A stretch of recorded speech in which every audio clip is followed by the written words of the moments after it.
future where mankind has resolved to abandon war and replace it with virtual battles, teams of 9 elite fighters selected by the nations face each other in pairs to win a precious new energy that promises to bring the world back from the ashes.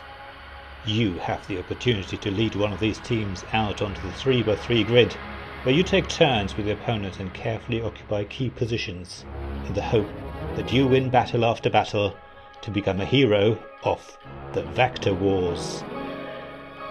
The backstory of the game reminds me a bit of Tron mixed in with Speedball, which was one of my favourite games in the good old days of home computers.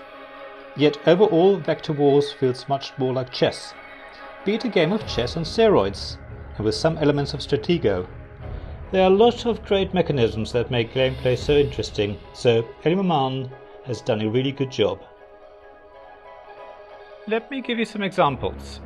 As you play characters into the grid, you need to decide where to place them. You're quickly reminded of tic-tac-toe, so you might think that occupying the center space is of benefit.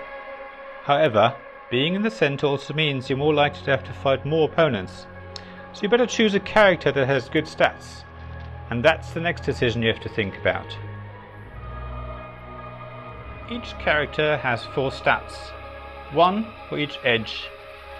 So you might find that a character is very strong on one edge, say the top edge, not so strong on the others, so you decide to play them near the bottom of the grid, meaning that they can't be attacked from behind by your opponent. In fact, you might want to put them into the corner of the grid, meaning they get even more protection, especially on 2 sides. You play each character face down, but you always have the option as a free action to flip the character's face up. That might be fine if your character is powerful on all edges. You might want to keep your stats secret as long as possible if your character hasn't. Yet if you do that, and if you play a character in a corner, then your opponent might guess what you're up to. And it's this that creates a very interesting interplay between players. You don't want to give too much information away, yet you also want to dominate the board.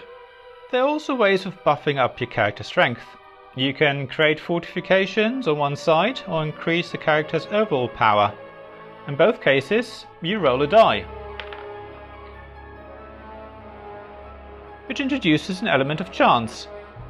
I know people don't like chance in strategy games, but I think in Vector Wars it works because it adds enough uncertainty that creates an element of suspense to spice things up a little. You can also buy special weapons or other powers from a center market row, which again adds some more randomness because you can't predict what cards may come out next. But you can of course control when you want to buy cards, or if you want to flush the whole row and get a new selection. Again, this works really well and is a mechanism you will have seen in other card games. The game is also set up differently each time, dictated by a card you draw from a setup deck. It means that money and other bonuses appear in different places each time, meaning you have to adjust your strategy accordingly. Mind you, the game is less about strategy but much more about tactics. There are 4 different factions in the game, where the team's characters have different abilities, so you want to follow a certain overall strategy. But after your opponent's turn, the game's state will have changed enough to help you reconsider what to do next. So thanks very much for watching this Tabletop Games blog review. As always, all the links mentioned in this review are in the description of this video. And I would like to ask you to subscribe, like and comment below. I really appreciate it. Also check out the links, as I said, in the description below to my Ko-fi page, Patreon page, my blog and everything else I do. Other than that, thanks very much for watching and I hope to see you again soon.